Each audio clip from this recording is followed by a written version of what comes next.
All right, welcome everybody to another exciting episode of Under the Dome. I'm your host, Allen Ulrich, here with my son, who will actually have his birthday tomorrow. Big 2-8, right, Matt? Yep, 28. I don't know how that's possible. I'm only 35, but it is what it is. Um, Happy Thanksgiving, everybody. Happy early Thanksgiving. Bob is out tonight. He's getting ready for his Thanksgiving. He's feeling kind of, I don't know, there's some kind of bug that's been running around, and he's got it, and he's trying to recover as best he can so he can be in good shape for Thursday. So I appreciate you guys joining us this evening. Um, Matt, the Saints have had to bye this past week. So we got to watch some football, other teams play. Um, what did you think of the games that were going on last week? Dallas against Carolina was one of the ones on network. I think the other one was um, Pittsburgh and Cleveland. That's the two games that we had. Uh, Yeah, what do you think of what you saw out there? yeah. Well, while you just primarily watch one game, I have NFL Red Zone, so I was just scrolling through whatever game they just had. They just kind of put on at the time, and from what I saw, at least when I was able to kind of tune in with the Pittsburgh Cleveland game, I see why Matt Canada got fired. He Yeah. he deserved to get fired, and Cleveland didn't look too much better. They just in all honesty just did enough to win. Well, That's Cleveland's playing with their backup quarterback, backup running backs. mm-hmm. You kind of expect them not to do well. Yeah, But yeah, Pittsburgh was bad. Um, their offense was terrible. Uh, I didn't see the final stats from the game, but I know that they've been averaging about 16 points a game mm-hmm. um, all season long. They only scored, 10 this past week. I think so. So I looked at the stats. I think Carolina is the only team. No, I think there's two other teams that are worse. I think the Patriots are worse too in scoring. Yeah, mm-hmm. But yeah, the Carolina Panthers, who are 1-9, are averaging 161 have 161 total points on offense, and the Pittsburgh Steelers have 166. Yeah, So there were a lot of reasons Matt Canada got fired, not to mention the fact that the team was in third place at 6-4. yeah. Beh- The final score was 10-13, and someone posted on X on Twitter talking about all the stats with Matt Canada and offensive coordinator. They've had zero, where they've had 400 yards of total offense. They had 0 games where the quarterback threw for over 300 passing yards. They've had like 2 games where they had like over 350 total yards. Like in every game so far, they've just been outgained on every single game, even in their wins. At least the yeah. Saints, despite their struggles, there were times where they clearly outgained their opponents. They had more yards, just more everything, and were even Well, able to win. yeah, they've had 3 games prior to the Vikings game. They had 3 games where they were over 400 yards total offense. They had over 500 yards total offense. I think against the Bears. And So against the Colts. yeah, oh, it was against the Colts. It was against the Colts because it was Yeah. I think a 4-11. Let's see, it was 4-11 versus Jacksonville. Yeah. Over 500 against Indianapolis, and over 400 again against the Bears. Um, Mm-hmm. so they were moving the ball up and down the field. They couldn't score in the red zone. Well, the Steelers aren't even doing that. Yeah. They're not moving the ball up and down the field, Yeah. and And they're I not love scoring in the red zone. and I love Trey's comments about Kenny Pickett. For 3 quarters, he can look like John Skelton, but for that fourth quarter, he'll suddenly turn into John Elway. Well, every time Pickett gets hurt or he gets sacked, I always think about South Park. Oh my God! You killed Kenny, you Mhm. bastards! So um, and I'm not. This is not a Steelers podcast because the Steelers have their own problems. But the point is, Canada was fired because the Steelers are seeing their season slip away. The Yeah. Saints are not firing Carmichael yet because oh, thank you, Bob. Thank you for chiming in. And you're right. As God is my witness, I thought turkeys could fly. That's got to be one of the greatest Mhm. Thanksgiving episodes I've ever seen in any television series. WKRP in Cincinnati, the Great Turkey Drop. Um, because of all people that report on this, Les Nessman's doing the reporting, and it's that's what makes it even funnier. So um, anyway, yeah. So the Steelers season, they are in a distant third. Um, even though they're 6-4, it's clear they're falling behind the Browns and the Ravens. The Ravens are 8-2. The Browns are 7-3. The Steelers are 6-4, and the Bengals are 5-5. And the Bengals just lost their quarterback. They needed to Mhm. make changes, and Canada has been there 3 seasons? So something like that, 2.5. Because Yeah. yeah, and the weird thing about it was the his contract initially did expire after the 2022 season, but Tomlin and the Steelers decided to bring him back for one more season, and they get what they deserve. And here's the thing about Carr: the Saints are 5-5, leading a bad division, but it doesn't matter because you're still going. Yeah, Kenny does have those little hands. Um, yeah, we talked about that. In fact, that was Yeah. shared in our family text Hmm. because Matt actually did play offensive line. He was a center at the playground level, and at Brother Martin, he was a linebacker, but he hadn't grown yet. But he was supposed to. He should have played offensive lineman as he got older. He just didn't do that. But yeah, that's what was ironic about that was that he was an offensive lineman, and yeah, it's kind of creepy, to see that exactly. Um, but yeah, was going back to with the Saints. The Saints aren't going to fire Carmichael yet because yes, the offense is doing badly. Yes, we've been beating up Carmichael all year, but the Saints are also looking at we're 5-5.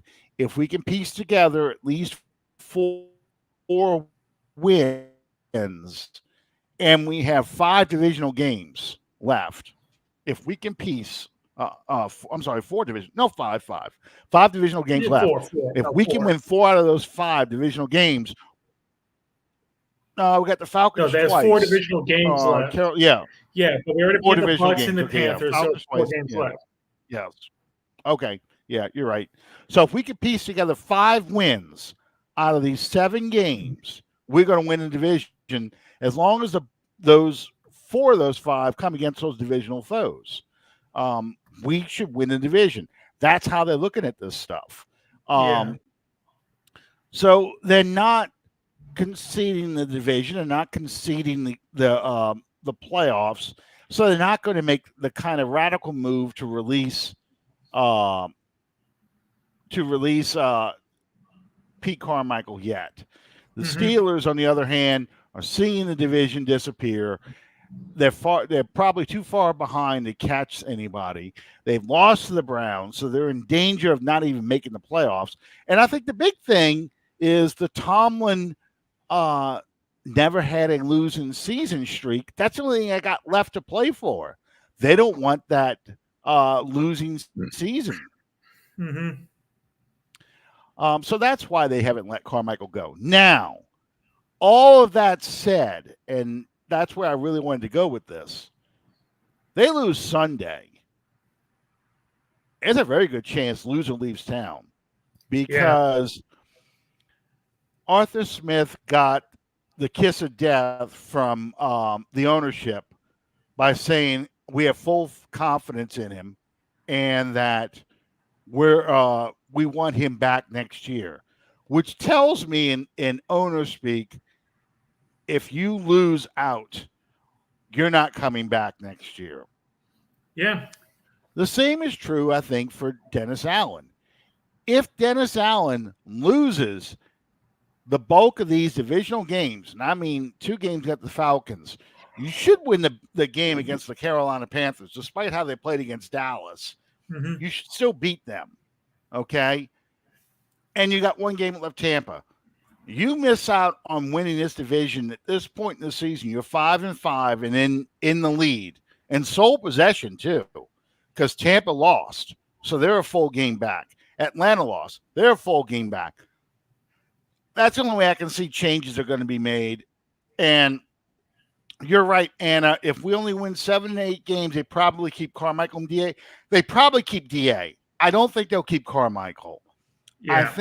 I think Carmichael will be asked to retire, and they will have a search for an offensive coordinator. The problem, I think, it is I don't think Dennis Allen knows a lot of offensive coaches. Yeah, I think, when you looked at all the guys he brought in just this offseason, Mm-hmm. he brought in a lot of guys that he coached with back with the Raiders and guys he's just very familiar with. So, and I think the offensive coordinator that he had when he was with the Raiders, I think he's dead. I'll remember who it is, but and I'm not saying that like, I'm as like a joke. I really think, he's no longer alive. So I'll have to look it up. But yeah, because everyone's hoping that we fire Carmichael and bring in Ken Dorsey, but I have no idea who it might be. Here, no, it was Greg Olson. Greg Olson, he's not dead. Okay, no, his offensive coordinator was Greg Knapp. Oh no, God no! We do not want this man. We do not want Greg Knapp. Yeah. No, you don't want him. No, I think I think that the dilemma the Saints have when it comes to Carmichael, and this is part of the reason why people want Dennis Allen fired, and they want a clean house, is this team. This team is built to run Sean Payton's offense.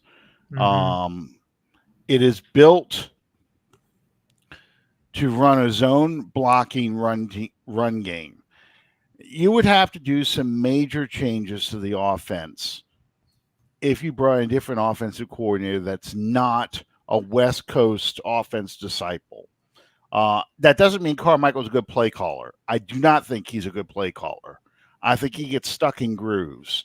I think he panics too much as well. I think it starts to kind of go off script. He goes back to his tendencies, which is throw the ball a lot, and he kind of abandons a run. He only tries to go with whatever he thinks it might work. Well, Bill Parcells used to call that he gets the virus. I don't know if it's that so much as it is.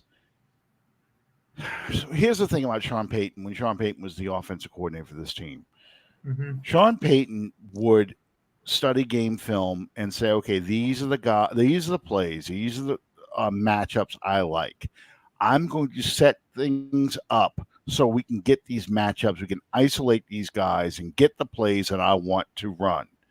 And Carmichael doesn't do that. Carmichael seems to be running an offense that these are plays I'm going to run. I don't care what the defense is. When I get in 3rd and 3, I'm going to run this no matter what the defense is. Or if it gets to 2nd and 10, I'm running the ball. Or if it gets to whatever it is.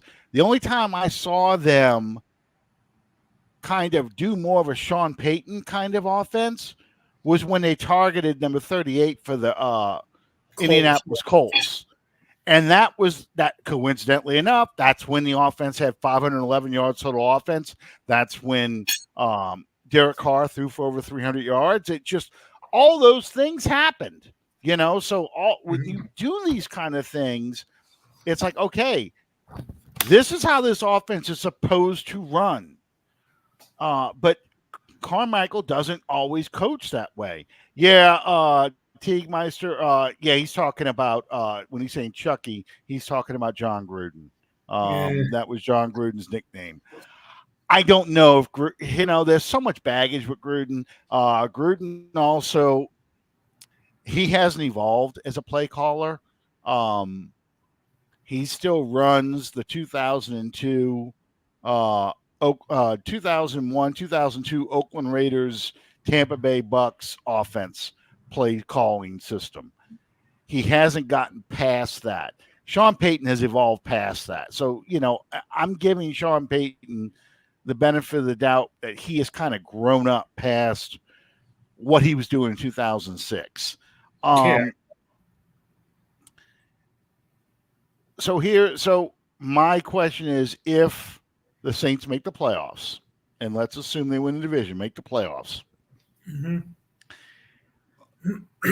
for the purpose of the scenario, they beat Dallas because Dallas chokes away their game. Yeah. How much pressure is it going to be to make changes? I'd say the pressure goes down a little bit. I mean, I think it depends on how they beat him, just because, if we're forcing Dak Prescott to commit a ton of mistakes, but picking him off left and right and returning it for defensive touchdowns while the offense is just barely doing enough, I think there'll be some pressure, but if Pete Carmichael calls a game of his life where the offense is humming and it's the offense where we're going, where was this? As unlikely as it may be, there's less pressure, and it'll be Dennis Allen saying, I'll be saying I like what I saw from Pete. I'm gonna give him one more chance, essentially. So, well, yeah, that's what I'm worried about. Like he's gonna look at thinking, Pete's getting better. I'll give him another year. Yeah, I just don't see that, only because I just feel like they that the Saints can't afford to have that kind of attitude. They've got to make changes because they haven't been consistent enough. And I think if they made, I think they'll make the changes that are needed in the offseason, because he did it last year with the defense. Yeah, the defense carried the team for those wins at the end of the year, but he still fired the defensive Chris Richard. He fired the secondary coach. He replaced a lot of those coaches. I think he's going to look at the development of the receivers, and that's going to be having him question Cody Burns. He's going to look at Ronald Curry. Can Ronald Curry now become my offensive coordinator? Ken Dorsey may be a possibility. He's going to look at the offensive line. My offensive line is not developed. I got a problem with my left tackle.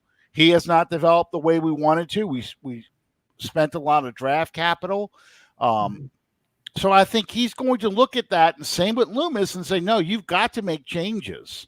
So I think if Allen gets that third year, like Mike Ditka did, I think he possibly is told, you make these changes and let's see what happens.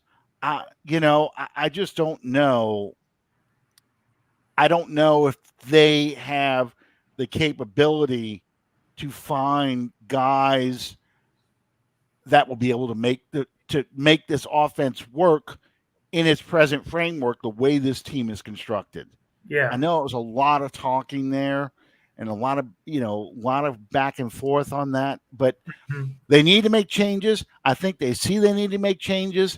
I just don't know if they're capable of finding the coaches that will fit this personnel to make the changes. Yeah, I think you need with the offensive line. I think you need to make a philosophy change. For a while, it's been zone blocking, heavy zone blocking, and I think with the personnel that you have on your offensive line with this kind of aggressive and power running, I think you have to go more towards finding a guy who can play power, who can do a kind of a power run scheme.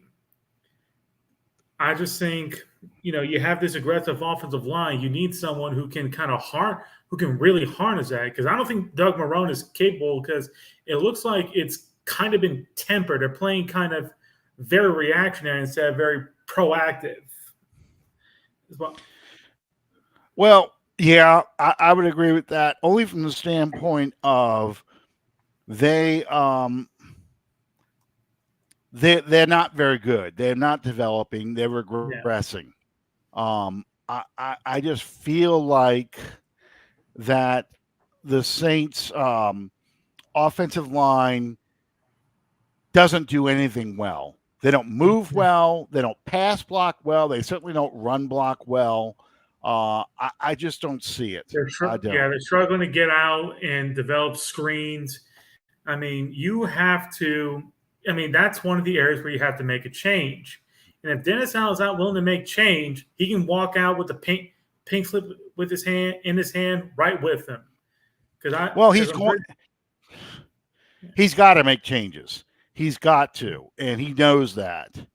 Um, so he is going to if they give him a chance to come back.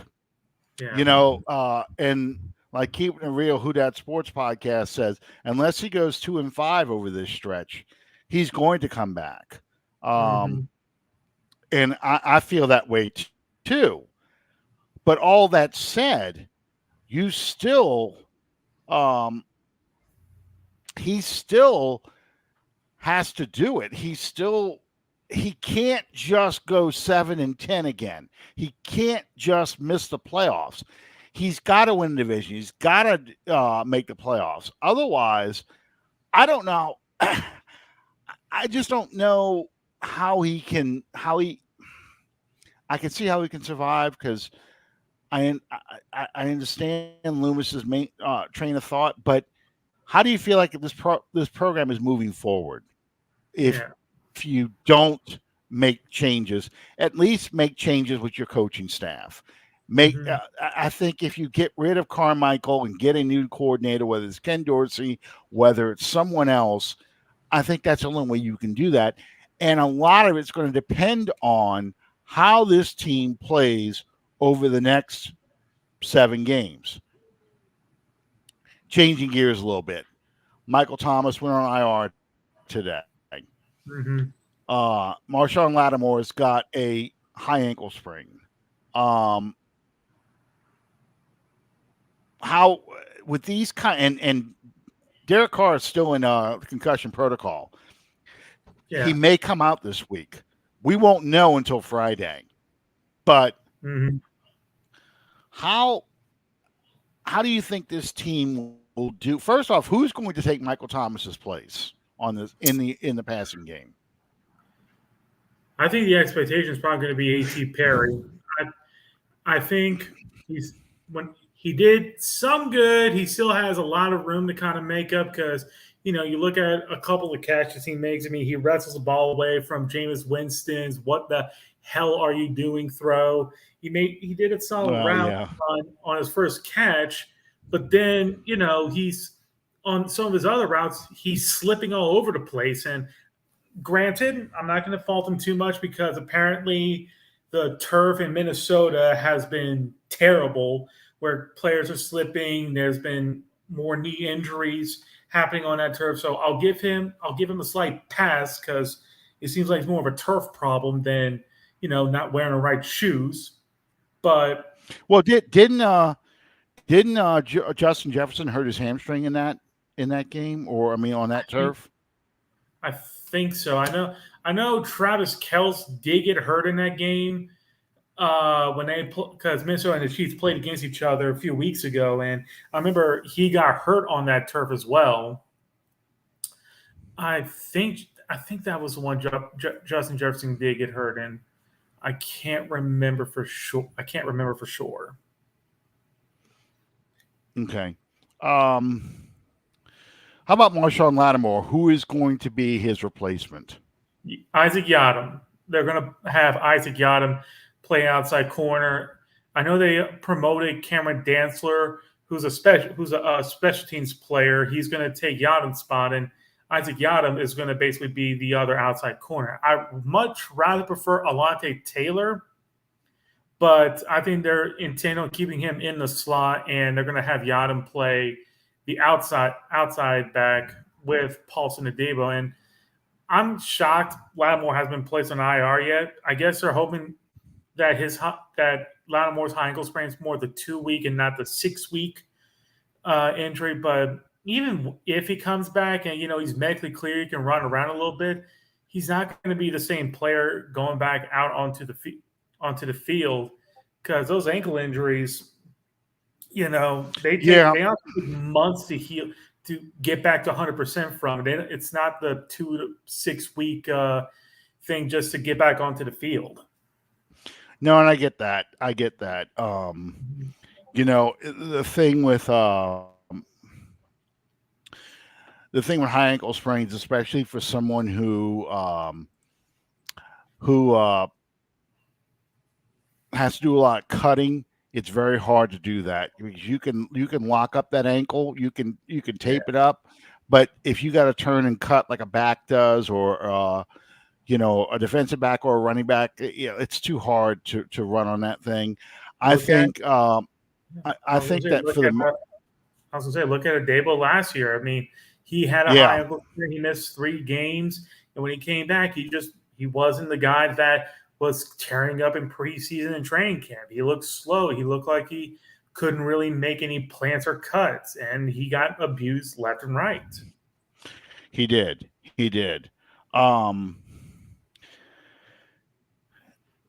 And I think that the Saints also are going to rotate Yadam and Taylor on the outside. I think, in some cases, depending on what is going on offensively, you'll see Yadam starting the outside. But I think if they have a big physical receiver, you'll probably see Taylor come out to the outside. The interesting thing is Atlanta doesn't actually have a very good passing game at all. And they're going back to Ritter at quarterback. So they're going to run the ball a lot. So that's why I think Taylor's going to stay in the slot a lot, because Taylor matches up well with Kyle Pitts, and he also is a better run defender. How do you see this team matching up with the Falcons? Because we've been talking about the Saints offensive coordinator wasting talent. Look at the Falcons offensive coordinator. Oh, yeah. He doesn't use Bijan Robinson like he should. Now he'll probably do it this weekend, but I'm saying for the most part, he benches him a lot and plays the other running backs.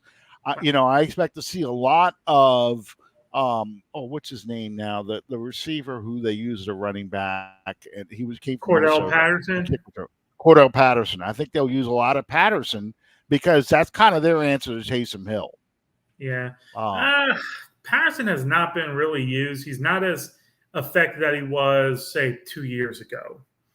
It's honestly one of the reasons why they brought in Bijan, but I do expect heavy Bijan Robinson now, just because he's kind of getting bullied into it. But yeah, you look at Arthur Smith. I mean, he's had play calls where he has Kyle Pitts blocking, and then he's having Jonnu Smith, the second string tight end, or even the third string tight end, Michael Pruitt, run routes and trying to beat linebackers. And you got, honestly, one of the biggest mismatched tight ends in the game. And here you have him being the extra blocker. I don't think he's had a game. I don't think he's called a game where Kyle Pitts, Drake London, and Bijan Robinson each have had a good game together. There have been times where they've had it individually, but not together. Yeah. No, I agree. And it's a lot of wasted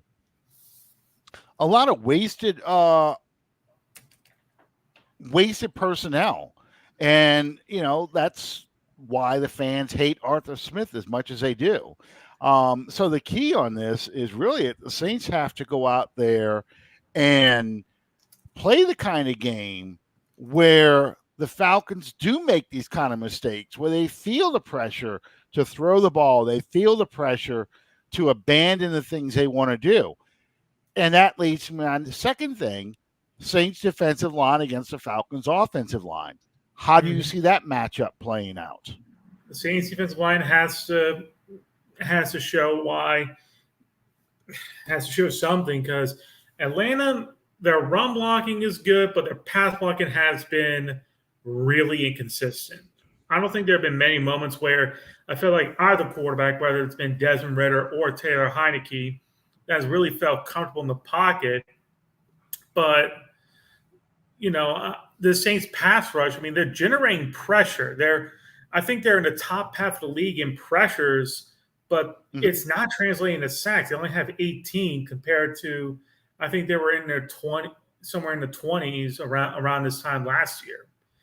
So Right. Well, yeah, you're going into the next thing I was going to say. The Saints, the Falcons' defensive line versus the Saints' offensive line, um, because they're running the same scheme that Dennis Allen ran last year because they've got Ryan Nielsen as their defensive coordinator, and you've got an ex-Saint on the defensive line, David Onyemata, who's going to want to have a big game.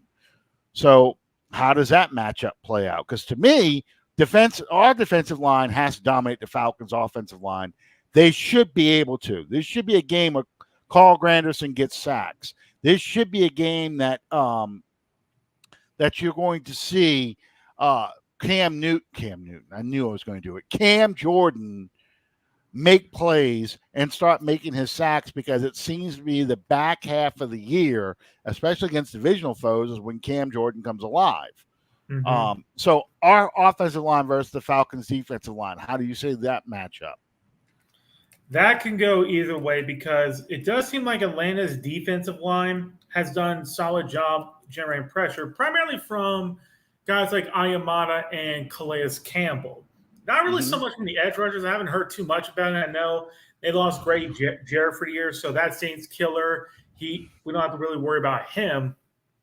But I want to see how this offense. But we have to dominate the trenches. We have to run the football. We have to, try and keep whichever quarterbacks out there, whether it be famous Jameis or Derek Carr, we have to try and keep them clean.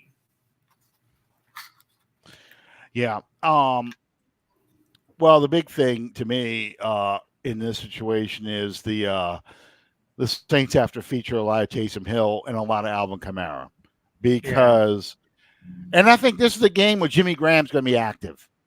he This has is the to. game I think Jimmy Graham finally is active, and they're going to play him um, because I think No. they want to use him against the Falcons. Mm-hmm. But more importantly, now that your possession wide receiver is out, you need Mm-hmm. another big body guy, another possible red zone target. But I have no idea if Pete's even going to use him in that sort of way. I mean, we keep I, expecting it, but it's just not happening. well, yeah, because I think in Carmichael's mind, it's Juwan Johnson's that guy, and that's the only tight end I can think of, and then occasionally Kevin Moreau. But I think this is the game where they're Foster going to have Moreau. Foster Moreau. Sorry, they're going to. This is the game where they play three tight ends, and they're going to go out there and try and physically run the ball down their throat. Um, Short passing game to Kamara and so forth. But I think this is the game where you're going to see Jimmy Graham actually get used in the red zone. Mm-hmm. But we'll see. I could be totally wrong and he's inactive, but I expect him to be active in this game. Yeah. Um, you know, uh, the Falcons on paper don't match up well with the Saints almost on anything but the running game. Mm-hmm. And that's only because the Saints have not been a good run stopping defense lately, mainly because they can't handle a running quarterback. Ritter's going to try and run as a running quarterback. So I think this is important that the Saints defensive line stay in their lanes and keep Ritter in the pocket and make him throw the ball and take these runs away. Do not let them get to the corner. Do not let them get to the edge. Yeah. And one thing I've noticed a lot from Ritter, he has a massive fumbling problem. Like he Mm-hmm. leads the league in fumbles in the red zone. Yeah, because he's very sloppy ball handling. I watched the Tampa game, and in that game when he was trying to cross the goal line, he had the ball inside. Uh, this hand running this way, so with the ball exposed, instead of flipping it to this hand where you can protect yourself, he had it open, and then he tried to extend the ball to break the plane, and he fumbled it without somebody hitting him. He fumbled it himself. So, I mean, I think this is a good game to get a lot of turnovers because I think turnovers will make the difference in this ball game. I still think it's going to be a very poorly played ball game, but I think turnovers it's going to make be the difference. Who stumbles into the least amount of turnover, least amount of giveaways is going to win the game. Well, and if the Saints come out with the idea they're going to run the football, I think this is the game where play right there. Huh? What's that? That play from 1980. That was Leonard Taylor, I think. Rex Erslaven throws a pass and the DB took it in for the end zone. I recognize that play. That was a trivia question I sent to them. Yes, this is from the final game of the 1982 season. And the reason why it's being played, obviously, Sugar Bowl weekend. That's Alabama versus Penn State in the Sugar Bowl that year. Do you know who the running back for Alabama was in that game? No. It was oh my God! Major Ogilvy. No, Major Ogilvy. I almost said Major Applewhite, but that's who that kid was named after. Major Ogilvy was a running back for Alabama that weekend. They beat Penn State in that game. It's the 82 Sugar Bowl. But the reason why they're playing with the Sugar Bowl field on there is because 82 was the strike season. So there were 9 weeks without football. Mm-hmm. So the season was delayed actually all the way until the end of December.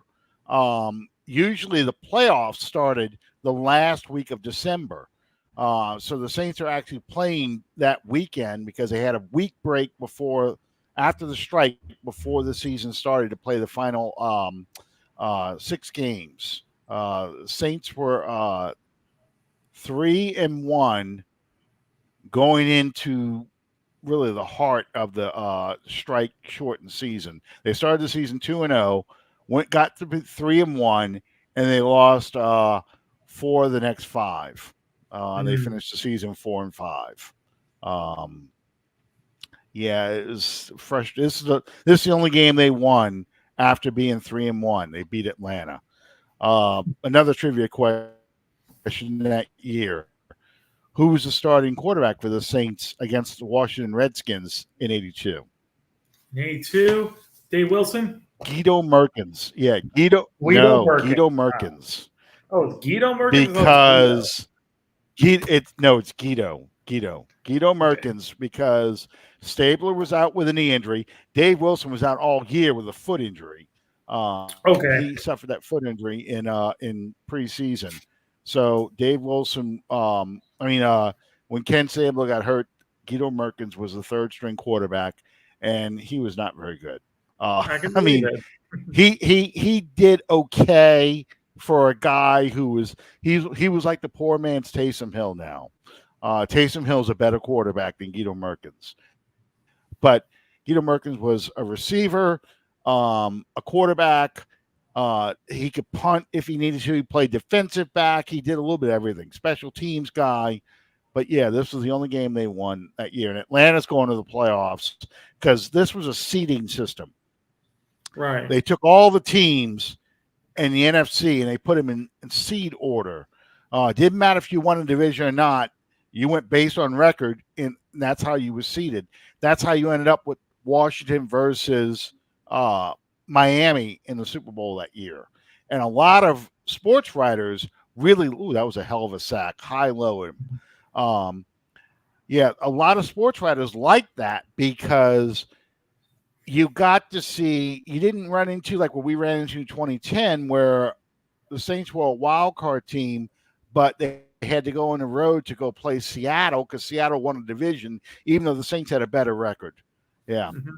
Wayne Wilson, TD background. Oh, talked about this last week or 2 weeks ago when the Saints played the Bears.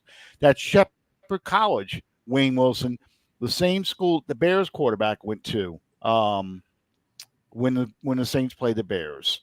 But yeah, that was an interesting season, the 82 season. And that season there was the reason why in 87, when they had a strike, the 87 teams had the scab players because they were not going to allow 7 weeks without football or 9 weeks without football. They just weren't going to, the networks weren't going to allow it. The league wasn't going to deal with it. They were going to put replacement games on rather than have no football at all. Mm. Okay. So the other question I have for this evening, I'm older than you, obviously. Are you So now? so my memories of the Saints Falcons are a lot deeper than yours. We just talked about that 82 game. Your top 5 most hated Falcons players. Well, obviously, Roddy White's definitely up there. Next, John Abraham. Yeah. Yeah. Yeah, because he was a problem. Here's also an underrated one, Corey Bierman, because it feels like he was always this below average player until he played the Saints, and all of a sudden he would get like 2 sacks on Drew Brees every time. Where do you look up Chuck Smith versus Willie Roaf? Yeah. Chuck Smith. Next, mhm. Go ahead. Next, No, go ahead. I would say, of course, Michael Vick. I know, still kind of young, but I still remember Michael Vick kind of killing us. And lastly, Algie Crumpler. Algie Crumpler, that's a good one. That's a good one. All right. So mine are a lot older. Steve Bartkowski, Mm-hmm. because that was Big Ben. That was he was just a pain in the ass. The Falcons had crappy quarterbacks except for Steve Bartkowski, and Bartkowski always seemed to beat the Saints. Uh, After that, William Andrews. Now, William Andrews is a guy that a lot of people aren't going to remember that are under the age of 30, probably don't have any clue who he is. But William Andrews was a friggin' bowling ball for the Falcons, and he ran over the Saints all the time. And he pissed me off all the time because he was like Earl Campbell. He was like watching Earl Campbell come out there and play. It pissed me off to watch him. And they had other running backs, but it was something about William Andrews playing the Saints. It was Jamal Anderson on steroids. Jamal Anderson, some people might remember from '99. The Falcons ran him into the ground, but William Andrews was just a pain in the ass. Yeah, he was a heck of a running back, but I hated him. I hated playing him because I knew if he got running, he was going to beat us because we just didn't have that good of a run defense. Mike Vick would be on that list just because, he was that guy. You'd think you did everything right, and he would get out, and it was just every week Mike Vick's going to run on you. It's just a question of can you contain him, but he's going to run on you. Roddy White isn't my most hated Falcons receiver. My most hated Falcons receiver was Andre Rison. I hated that man. I hated that man because the Saints are in the Dome Patrol era. The secondary was okay, but not great. But man, Andre Rison, he would get going, he'd start strutting around every damn catch he caught. He pissed me off. He was the guy. It wasn't Michael Haynes, although Michael Haynes made some big plays against us. It wasn't Michael Haynes that would drive me crazy. It would be Andre Rison because he had a mouth, he had the attitude, and he was a better receiver than Roddy White. Roddy White just talked all his shit. I didn't think Roddy White was that good against us. And the last one was Deion Sanders. I know a lot of people like Dion with San Francisco, with Dallas, but he started in Atlanta. He started that too legit to quit shit in 1991. I just couldn't stand him. He infuriated me because he'd start with that, hold that ball out, it was on high step, and put his hand behind his ear and a whole bit. And I hated all that stuff. I Yeah. hated it. So those are my top five most hated Falcons. Mm-hmm. Um, One underrated player I would put on there would be hmm, Michael Turner. I think Michael yeah, Turner. He Michael had Turner did some. in his prime though. He was a force in his first 4 years. I know by 2012 he was cooked, Yeah, but he was a force, especially in 2008. He was a problem. and it's not that I didn't like showboating receivers because you can't go past Billy White Shoes Johnson, who was a Falcon. Billy White Shoes Johnson used to showboat all the time, but it's the way you do it, I guess.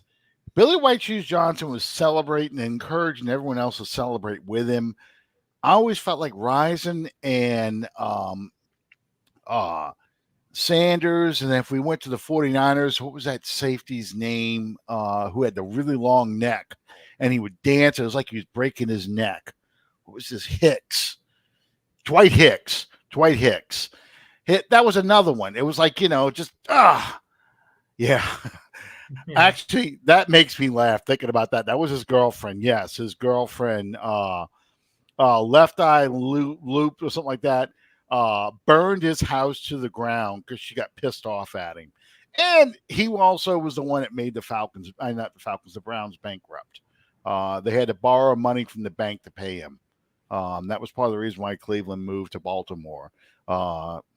Art Modell was so poor by that point, he needed money. He had to borrow.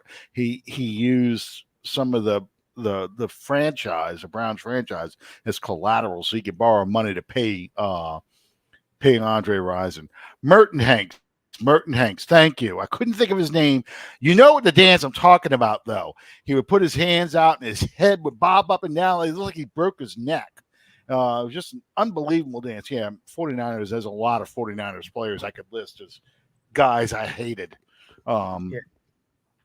But that's another topic altogether. Mm-hmm. Players if you were a Falcons fan and you had to look at the Saints roster, who are the five guys that you would say Falcons fans go, I hate that guy. I hate that guy. I really hate that guy. I already know two players. Their names are Taysom Hill and Jimmy Graham. Yep. Because the fact that they got swept by Taysom and the fact that Jimmy Graham would just score touchdowns and break the goalpost, that I bet that pissed them off. Oh, that when he bent that goalpost, that's one of my favorite highlights ever. And the goalpost is bent because the guys who came out there did such a shitty job putting it back. They even had a lever to try and a level to make sure they get it right, and it's still crooked. Oh yeah, they had to change the rules because of that. Yeah. Yeah. But who else would you put on that list? So you got Jimmy Graham, you got Taysom Hill. I can think of two other guys right off the top of my head. Probably Deuce. Maybe, yeah. Okay, Deuce. Who else? Two guys that are coming right to mind. I would also probably say Lattimore, just because it always felt kind of annoying. Mm-hmm. I know you got some old head Saints probably lined up. I can't think of any. Nope, not old ones. I know Drew Brees, definitely Drew Brees. There's one of them. There's one other one who's right there. Colson? Just no. Think about it. Who has been Matt Ryan's worst nightmare? Oh yeah, Cam Jordan. Cam Jordan.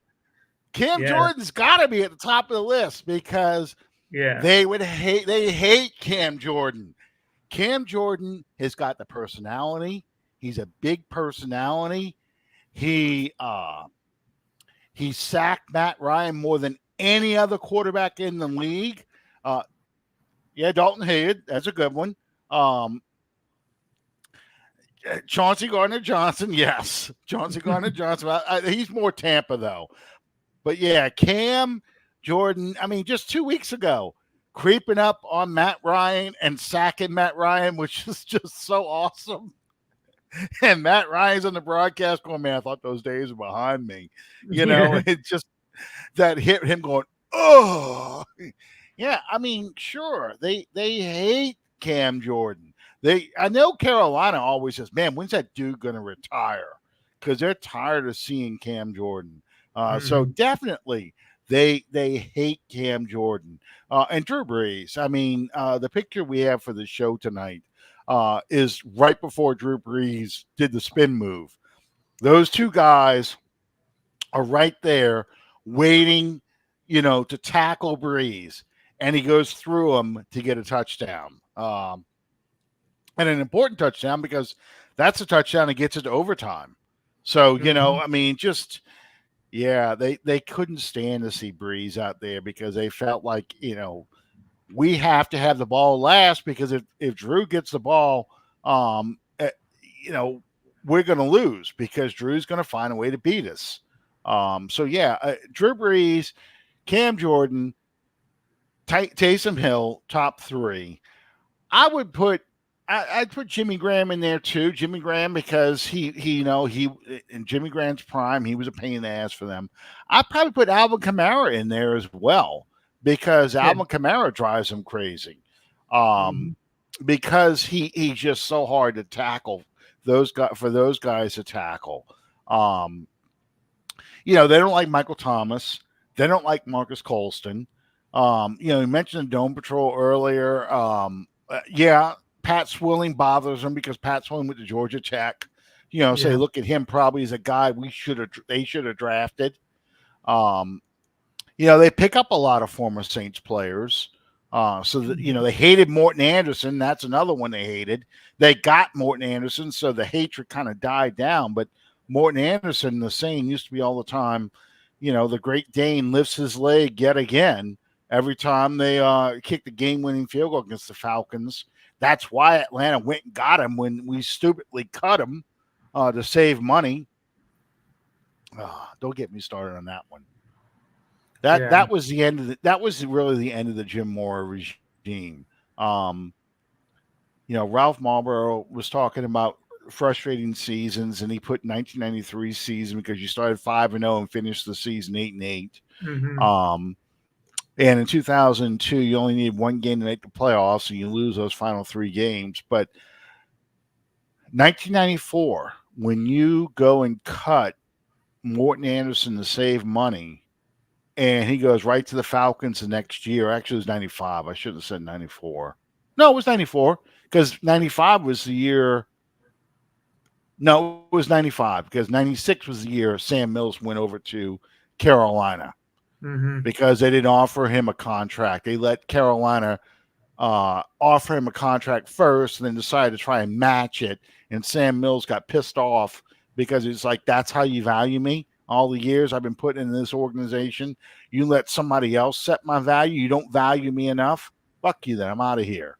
Yeah. And it's also why Jim Mora resigned in 96 because Jim Mora wasn't the one who wanted that to happen. That's why he was so pissed. And it was not a coincidence that he lost it in that Carolina game with the diddly poo speech. Mhm. Um, yeah, Joe Horn. I'm glad it was the end of Joe Horn's career when he went over to Atlanta because I can remember, I was at here we go with St. John Butler.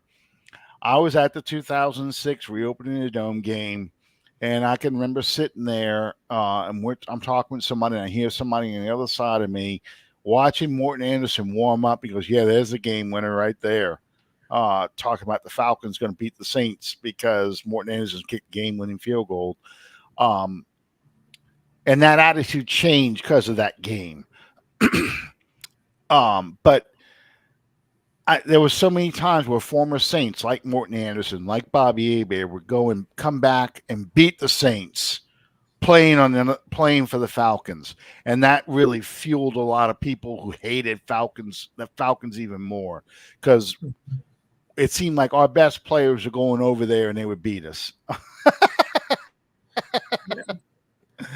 Yeah, I know. I know. You know that turnover that I see at the 2018 Thanksgiving game, that turnover earlier at the goal line, forced by Marcus Williams. Apparently, that is the fastest sack recorded in NFL history. Really? Like 1.5 seconds or something. You know, it's one of the fastest sacks, or the fastest sack, because they try. I know they try to count another one, but it's weird because it's when you see that. I'm sorry. Do you see that play right there? Let me see if it lets me back up. Yeah, I know what you're talking about on that on a quote unquote interception. Right. Watch what happens to Drew. Watch Drew here. Okay. Yeah. Watch after he throws this. Watch where he goes. Next play. It's next play. Yeah. All right. So here's the throw. Oh, guess must have been third down then. It's okay. All right. It's third down. Went too far back. But watch Drew on this play. Mm-hmm. And there's a reason why I'm re-showing this. Picked off, that's pass interference, but picked off. All right. Here comes Drew. He's going to show up at the bottom of the screen right there. You see him? You see him go down right there? Yeah. A lot of people think he injured his ribs on that play. And for that reason, when the Saints go, because this is the Thanksgiving game, when the Saints go and play in the playoffs, they think Drew was suffering from whatever injury that was on that play, and that affected his ability to really fire the ball deep. And a lot of people said they said later, oh, it's just that was his age showing. But Drew Brees was a different passer from that point forward in the 2018 season. But anyway, that and a lot of people look at that play. When he made that tackle, he gets up and he kind of winces a little bit. It's on YouTube, the whole game. I advise everybody to kind of watch that game and watch what happened to Drew, then watch the rest of this game and see how he throws the ball the rest of the game. And I think that affected his throws the rest of that season. But yeah, I was not at that game, John. I was actually home with my family on Thanksgiving night that night. I think I was home too. Yeah, you were. I think we all were. We all were watching this game. Yeah, John, I've been to a lot of games. So, yeah, there's a lot of key games I've been at. So I do need one of those things, a little sign that pops up. I was at that game. I'm sorry. You were talking about something else before I interrupted to talk about this. What were you going to say about the 2018 season? Well, I was talking about that play, that fumble at the goal line, and it was like the fastest sacks. And they try to count a different game where it ends up being a kind of a mishandled kick. It was for a field goal mishandle, and of course, as soon as the holder becomes a quarterback, apparently the clock started, and he was sacked like at 1.3 seconds, but it doesn't. No one really counts it just because the moment where the holder becomes a quarterback is tricky. But Marcus Williams technically has that record for fastest sack, and that's going back to 1982 when sacks were first recorded. Yeah. Okay. So we talked about the most hated Falcon players, Saints players who Falcon fans probably hate the most. I'm an old head. You're younger. What are the biggest Saints Falcons games you can think of, or your favorite Saints Falcons games? My favorite, of course. I do like the 2009 one. I did like the Monday night one, I should say. That one was a bit fun, of course. The Monday Night Football in 2011. That was fun. Wait, you gotta say why they're your favorite. What about those games? I like the 2009 Monday Night Football one just because I liked what I saw from Pierre Thomas, you still had, some nice moments. I also like how the game kind of ended with he who should not be named getting the interception to end it. I like the 2011 Monday Night one because, of course, that's when Breeze breaks the record, and I feel like it had to be against the Falcons of all teams. Mm-hmm. One game I like, the first game against the Falcons at home. The Falcons were 8-0. The Saints, I think, were like 2-4 something. Everyone's predicting the Falcons would win, and then you had Chris Ivory happen. The Oh, Chris Ivory 2012. big, yeah, where Yeah, he runs at 2012. yeah in 2012. And the last game I like, 2015 on Thursday night. You have Michael Mauti block the punt. Ben Watson has a breakout game, and you had Delvin Breaux lock up Julio Jones. Yeah, Julio Jones still has the record. He has more fumbles than he does touchdowns against the Saints. Yeah, that's why I didn't put him in This my top. That's why I didn't put him in my top 5 most hated Saints, just because. Yeah, he was great, but he didn't really hurt us. he never did. He has worse games against the Saints, which is hilarious. That's the best. It's kind of like almost like Mike Evans. Yeah, Marty Block with Gleason and attendance. It's almost like Mike Evans, except Mike Evans has had better games. Julio Jones had lousy games every time he's played the Saints. So it is rather amusing because he's one of the best Falcon receivers ever, but he always saved his worst games to play the Saints. Yeah, my favorite games probably go back. They're going to go back a little bit further. I do enjoy the '79 game where they finally beat the Falcons. That was just an important psychological win because you had 2 games that were 20-17 and 78. Both of them they lost in the final play. And then the opener in '79, again, they lost in the final play, but it wasn't 20-17. It was actually double that score. It was 40-34 in overtime. So, that's a good game. 1991, the first game against the Falcons in old Fulton County Stadium, where the Saints started out undefeated. That was one of their big wins, was against Atlanta. The comeback win, or really wasn't a comeback win because the Falcons were the ones that were coming back. But the Saints ended up winning the game in 1992, or I'm sorry, 93. Wade Wilson, we had swapped quarterbacks. We now had Wade Wilson. They had Bobby Hebert. Hebert would come in relief of Chris Miller. But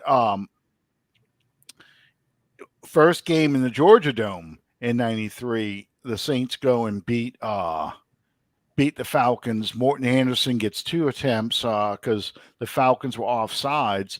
Gets 2 attempts, kick the game winner. So you beat the Falcons there to go, at the time 2-0. 2006 reopening of the Dome. I mean, you can't. The Gleason block. Saints go 3-0. It was such an emotional game. It's not that fun to watch as far as offense, but it was an important emotional game. Exactly. Rebirth 2006 is always going to be number 1 because it's a psychological thing, and it's against the Falcons, of all teams. That's why I said that earlier. The guy sitting behind me saying, yep, there's a game winner, looking at Morton Anderson, because that's how it was. Atlanta had a 10-game winning streak against us from 95 to 2000. They had a 9-1 streak from 77 to 92. The only one win was the game against Atlanta in the rain in '79. They had a 9-game winning streak against us in the '70s. So, you look at the all-time series now. The all-time series is 53-all. They beat us in the playoffs. But in '87, they only played the Falcons one time because Atlanta, that Falcons game was canceled. That was the first game of the strike that was canceled that year. So they only played the Falcons one time in in 1987. So that's why it's still 53 all. The numbers work out that way. Mm-hmm. Saints win this game, they should go undefeated. And I'm sorry, I like the Taysom Hill game when Taysom Hill is starting and he beats the Falcons. Because here's a game where people are like going, oh, yeah, the Saints don't have a quarterback. They're playing this jack of all trades, master of none at quarterback. We should beat this guy. No, you don't beat him. You don't beat him. You lose to him. That's why he's the most Yeah. hated. He runs against you. He catches the ball against you, and he throws passes against your team and still beats you. Mm-hmm. It's just, and that was his first. I think that was his first touchdown pass. Was in that game. His first NFL touchdown pass. Maybe. He hasn't thrown that many, but I think Yeah, that I was know. his He was first like one. 11. Yeah. So those are some of my favorites. The Dome Patrol years, they were all good too. But I Mm-hmm. kind of expected those wins. The Dome Patrol years were really the years where the rivalry kind of kicked off and became something that was more nationally recognized. Nobody really paid attention in the 70s and the early 80s because even though the Falcons had been to the playoffs a couple times and even won a playoff game a couple times, they had never had. There's a Julio Jones fumble right there. Um, Oh, the the helicopter? Yeah, the Falcons had never had back-to-back winning seasons until this century, and they're a year older than us. So it's amusing because the Saints have had 19 years, 21 years of losing seasons. Um, so nobody really paid attention to this rivalry because it was just two bad teams playing each other all the time. But in the Dome Patrol years, and Jerry Glanville goes to Atlanta, then you get Deion Sanders, and you get MC Hammer show up. They go back to the black uniforms and the black helmets like they had in '66. That kind of elevated the rivalry. And then in the 2000s, first Atlanta goes to the Super Bowl in '98. But in the 2000s, that's when, the Saints Falcons started to take a different tone and the nation started to pay attention to them again. Michael Vick Yeah. and Aaron Brooks being cousins, all that stuff. Mm-hmm. So It yeah, I'm looking becomes, at his. I was looking at Taysom Hill's 2020 games. He didn't throw a touchdown in the home game, but he threw two in the game in Atlanta. Guess yeah, who's the first? Guess exactly. who's the first person to catch Taysom Hill touchdown? I know who it is. This It is was my man who should not be named. It's Cook. It's a nope. tight end. Cook. No, really? He was not the Who first was it? person. He did catch a touchdown, but he wasn't Yeah, the he caught the first. wide open touchdown. Who was the Yeah, first one? it's not. It's not. Is it? It's It's not not Michael Thomas. Thomas. He's still hurt. I don't know who it is. I know the game. I saw it. I can't think of who it is. Yeah, Taysom blocked a punt against the Falcons. Yes, he did. Blocked the punt and then ran it in on that scored on that series.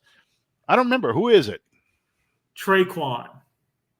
Oh yeah, that's right. Traquan Smith. That's right. Traquan Smith. Yep. All right. Yeah, Taysom Hill blocked the punt. That's always fun. Um. Okay. Last thing before we get out of here. Um.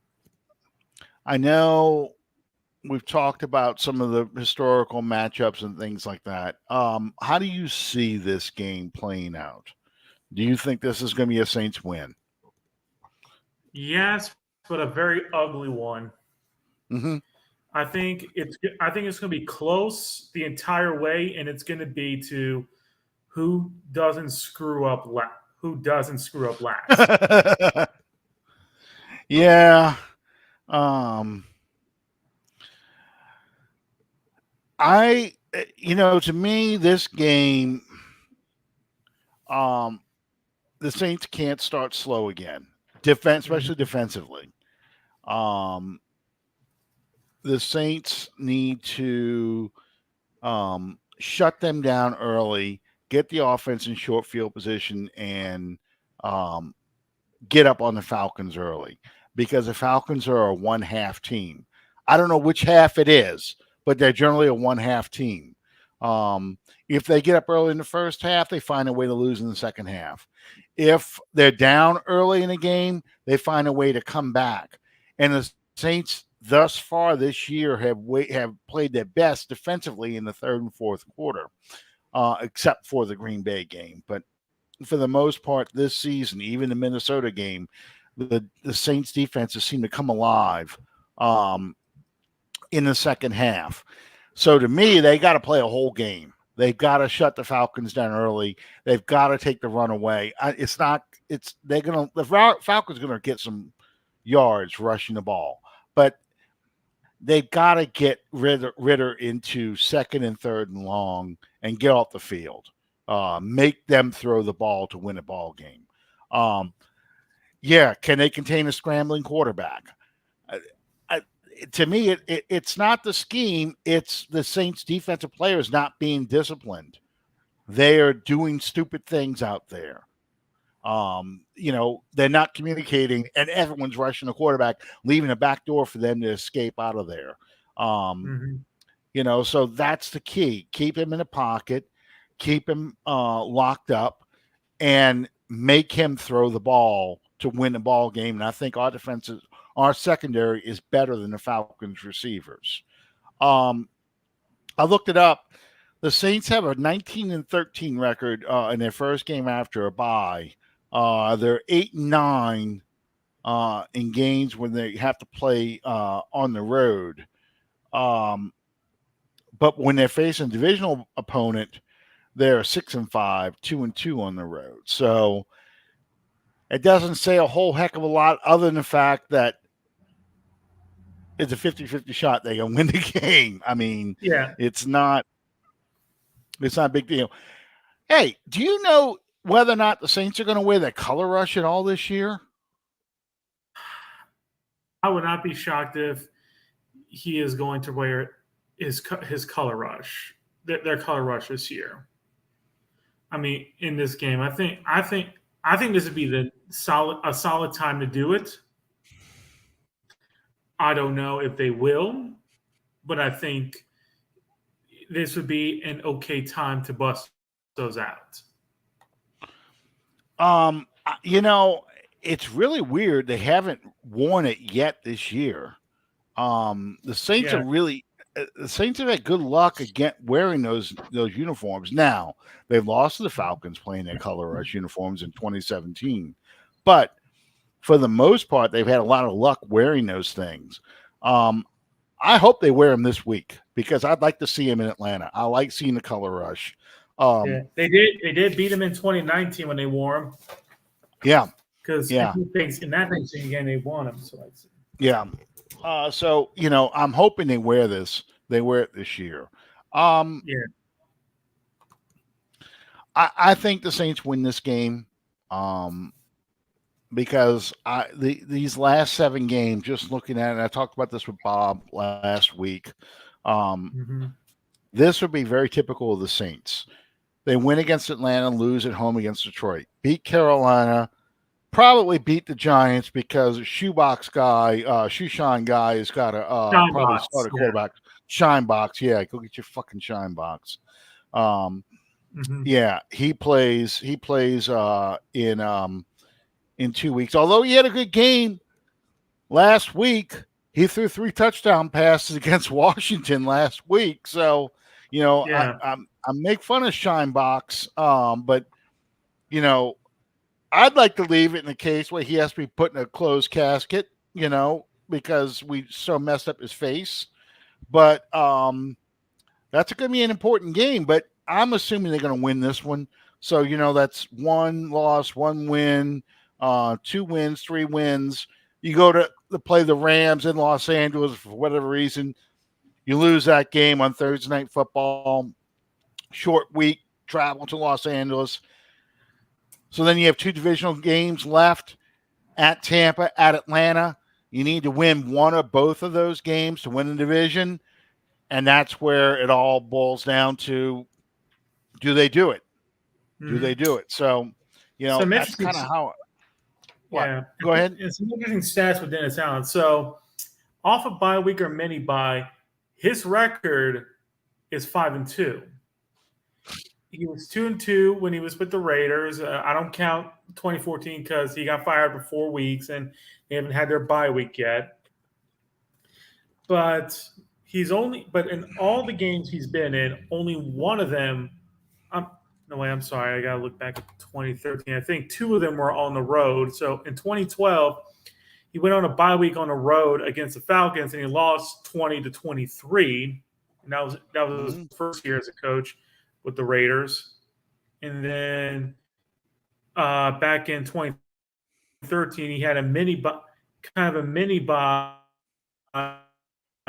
where he lost it down, went to the Jets on the road, and he lost 27-37. So, but in all of his wins that he's had, he was at home. So I would say I am kind of worried about him playing at home because, he had on Thursday night back in 2012, he lost to the Broncos, but then he hosted the Chiefs and shut them out 15-0 back in 2012. So I am kind of worried how his team's going to look coming off a bye week on the road. Yeah, that is true. I think this team's going to be prepared for this game. They like playing Atlanta. They like playing in Atlanta. I think this is a game they're going to win. I would be surprised they lay an egg this week. I think they laid an egg 2 weeks ago against the Vikings in large part because, as Cam Jordan said, he didn't know how to prepare for a guy like Dobbs with that team. And I think them looking at that team without Justin Jefferson, without certain guys, probably not playing, I don't think they prepared as much as they should have. I don't think they were as focused or as dialed in. So I think this being a divisional game, they had a players only meeting, I think Monday. Cam Jordan said it on the Fox pregame show last week. It was a players only meeting to address what they need to do over these next 7 games. I think this is a game that can be dialed in because of the injuries, because of guys missing. That this is going to be a game they're going to play. Now, the question is, who plays at quarterback? I'm assuming it's going to be Derek. Yeah, I know, Vaughn Johnson. I had to pull one up from 1991 for this. Yeah, because I had too many games. There's prime time right there. I had too many games from more recent. I wanted to throw a couple old ones out there for y'all. Primetime fumbling. But yeah, I really wanted to get those games. I wanted to show that these are the kind of games that I think the Saints can play and win. And I think this is one of them. They know too much about Atlanta. They love playing Atlanta. I think this is a game they can get. It's just they live for this rivalry. The players think of this rivalry. I don't think they feel that way about Carolina. I know there's a bit of one for Tampa, but it's not the same, not Brady for them. So anyway, I think this is the game they get. Anyway, that's Floyd Turner, by the way. I got one. Deion Sanders just climbs on his back. Okay. Yeah, I got one more question for you. So Colts, of course, made a big move early today, cutting Darius Shaq Leonard. What are your thoughts? Do you think now he is subject to waivers, so I have no idea if anyone's going to put a claim on him. If they do, then not only will they take the remaining of his salary, but they keep him for the next 2 to 3 years, to which it's a high cap hit. It's like 19 million, 22 million, and like 18 million. So if he clears waivers, do you bring him in Oh, for that's a using nice an edge. Dalton Hilliard run. This is a nice Dalton Hilliard run. Anyway, uh, why did they let him go? So, from what I was reading, because I still follow a couple Colts writers, mostly Joel Erickson, who covered the Saints a few years Mm-hmm. ago. Mm-hmm. Apparently, he has lost a bit of mobility and movement from a back injury he suffered last year.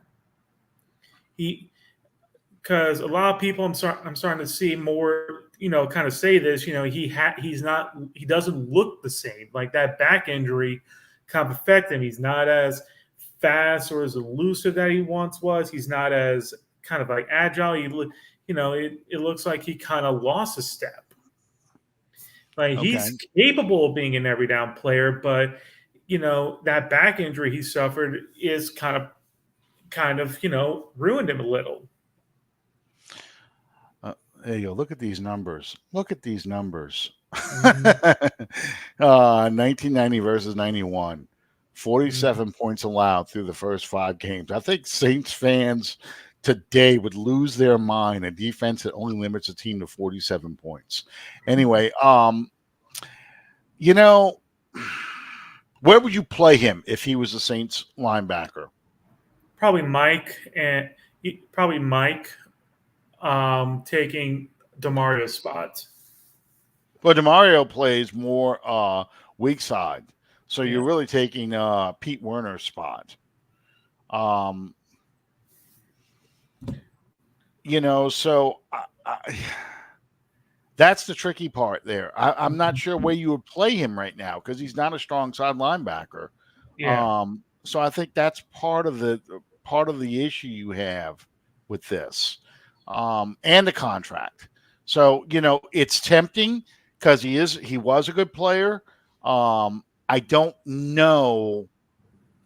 I, I, I'm not worried about the contract because the Saints can figure out a way to restructure that deal so they have the cap space.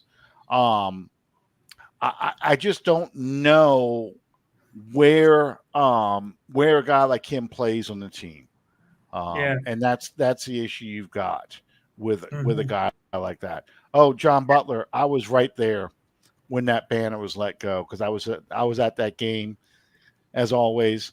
But when that banner came down, that's almost my exact point of view. I was right about even with the NFL films cameras.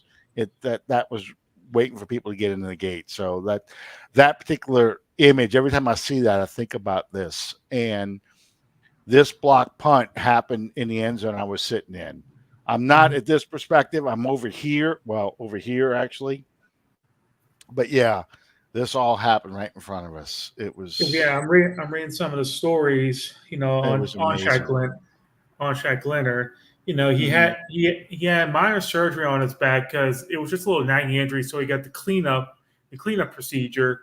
He only played 3 games last year because he eventually re-injured that back. And you know, when he came back this year, he looked, he looked off, missing tackles, looked a step a little step slower and out of position. I mean, I'm watching people tweet they want Shaq Leonard to kind of take the Mario spot because Demario also looks a step slower. He can still hit hard and make, but he's just not as quick or has that sideline to sideline burst that he had, and they want to replace him with a linebacker that he's not playing that well either.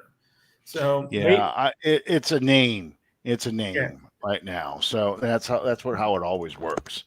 Um, yeah, this by the way, also this game, Matthew knows this. mhm. This game was what day, Matt? September 25th, Reagan's 6th birthday. Yes, I missed my daughter's 6th birthday to come to this game, and she never Mhm. lets me forget it. She understands the importance of this. She really really appreciates the importance of this game, but she always has to say, "Yeah, my dad missed my 6th birthday to go to a football game." So you know, It was something. I don't know if this is Demario's last year. I think Demario is one of these players that, like Cam, is going to leave. He's going to get the grace to leave the Saints on his terms, when he's ready to step down. I think that's kind of how they're going to approach Demario. Um, I do not think the Saints cut Demario for any Yeah, reason. I don't think that they're not going to act that way about him. yeah. They are Looking, going to. mhm. I'll say I'm looking at his contract. So he has an $18 million cap hit, but his dead money is about 12.996. So if they cut him, they save a little over 5 million. 5 million if they decide to cut him pre June 1st. Post June 1st, it basically splits his dead cap between this year and next year, and they save like 12 million if they so decide. But I do agree with you. I don't think they're gonna cut him. I think they're gonna allow him to retire on his own terms. Like if he thinks, you know what, I got no more left in me, I could see him being designated similar to what they did with Drew Brees back Mhm. in 2020, where it's kind of they split in half his retirement. Yeah. Yeah, it's just that's kind of respect they have for Demario. He's clearly a leader in the locker room. He's a leader on the field. He leads the pregame Mhm. chant, all that stuff. So I don't know when Demario's last year will be. It will be when Demario decides it's his last year. And I know a lot of Saints fans kind of get aggravated at that because you're holding on to somebody too long. But it's just that's just the way they view him now. Same with Cam. He'll leave on his terms. Ex Saint right there, Billy Joe Tolliver. Uh, Mhm. anyway, Matt, I know you had a Spaces discussion the other day. I think yesterday, or was it earlier today? You had a I'm Spaces scheduled tomorrow. tomorrow. Yeah. Okay. Where can people find you if they want to join these discussions you have about Saints? Because this kid's getting as bad as me with all the historical stuff about the Saints. I created a monster. You can blame me. So yeah, so if you still bother to keep X, that's where it's on. Well, Twitter, I still call it Twitter. I hate calling it X. It's a stupid rebranding title, but it's of course Budrich17. That is my Twitter username.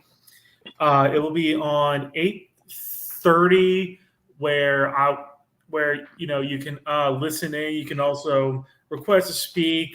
Pretty much going to go over some generalities, and of course, when the first injury report comes out, I'm going to talk about that, and probably give like a quick scoring prediction, and probably three key things I do want to kind of focus on about the Saints if they want to beat the Atlanta Falcons. All right. Well, Matt, tomorrow's your birthday. You'll be 28. Happy birthday. Mm-hmm. Your mom's got a delivery coming to you, so make sure you go and check that. Don't go out drinking on your birthday night and leave that stuff on your doorstep because it's perishables. But Okay. yeah, happy birthday. We'll talk to you tomorrow, and thanks for pitching in for Bob tonight. Everybody else, you guys have a great Thanksgiving tomorrow. Tomorrow, I'm getting ahead of myself. A great Thanksgiving on Thursday. Um, it's going to be cold. Enjoy the cold weather. Saints game on Sunday. Get to watch a pretty good Detroit game, Detroit Green Bay game. Not so good Dallas versus Washington game. No, Uh, don't underestimate Washington. They'll make it competitive. well, I'm curious to see how many people are going to bring up um, uh, Clint Longley's Thanksgiving game from 1974 because that was the famous come off the bench and Washington versus Dallas Thanksgiving Day came off the bench, won the game for him. So that was, you probably see somebody bring that up. Um, so yeah. Um, in the meantime, what's the Sunday night and the Thursday night game? Seattle versus San Francisco. Okay. All right. So So that's going to be a great one. That should be a good game. That should be a really good game. Yeah, it's for the division lead. Yep. Okay. It's all right. Oh, wait. You know who's starting a quarterback for Seattle? Who? Drew Lock. Oh, Geno Smith still hurt? He got hurt in that game. Okay. All right. Okay. Mm-hmm. Oh, look, it's Billy Joe Herbert. Look at Billy Joe Herbert. I think he got hurt on play. Yeah, I think he got hurt on that play. So we get Billy Joe. Play. I remember that because guess who caught that touchdown pass? Yeah. Not that one, the one before. I know. That was Eddie Kennison, wasn't it? Yep. First player in Saints history to record a 90-plus yard touchdown reception. Yeah, that's right. That's right. Yeah, this is the 99 season. Saints lose this game. This is the Falcons team that just came back from going to the Super Bowl. Look at this. Look at this great tackling. Oh, this is outstanding tackling. Will somebody tackle this man? What are you doing? Somebody makes a tackle. Yeah. Mark Fields. And here comes Morton Anderson. Billy Joe Tolliver. Yeah. And that's on. Isn't that Ashley Ambrose? Oh, it was Ashley Ambrose right there. No, that was not him. No, Ray Buchanan. That 34. That was Ray Buchanan. Ray Buchanan. I remember this highlight because he's from Louisville. He's from Louisville. He's from Louisville. Okay. If you actually listen to that highlight, he teased. Boomer teases Tom Jackson about that because he gets beat by Kennison, but then he makes a game-saving play to help the Falcons win. Of course, he goes Louisville and then Louisville. Yes. All right. Okay. All right. Okay, guys. Thank y'all for joining us. I really appreciate you guys chiming in. Bob will be here next week. We'll talk about the aftermath of the Falcons game, get us ready for Detroit, and everybody else have a happy Thanksgiving, and we'll see you next time. Good night, everybody.